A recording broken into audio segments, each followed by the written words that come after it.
اس کتاب کا اتارا جانا اللہ کی طرف سے ہے جو غالب ہے، حکمت والا ہے۔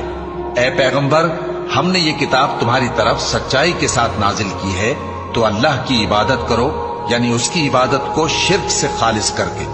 دیکھو، خالص عبادت اللہ ہی کے لیے زیبا ہے، اور جن لوگوں نے اس کے سوا اور دوست بنائے ہیں وہ کہتے ہیں کہ ہم ان کو اس لیے پوجتے ہیں کہ وہ ہم کو اللہ کا مقرب بنا دیں۔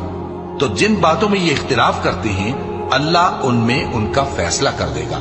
بے شک اللہ اس شخص کو جو جھوٹا ناشکرا ہے ہدایت نہیں دیتا۔ اگر اللہ کسی کو اپنا بیٹا بنانا چاہتا تو اپنی مخلوق میں سے جس کو چاہتا منتخب کر لیتا۔ وہ پاک ہے، وہی ہے اللہ جو اکیلا ہے، بڑا زبردست ہے۔ اسی نے آسمانوں اور زمین کو تدبیر کے ساتھ پیدا کیا ہے، اور وہی رات کو دن پر لپیٹتا اور دن کو رات پر لپیٹتا ہے، اور اسی نے سورج اور چاند کو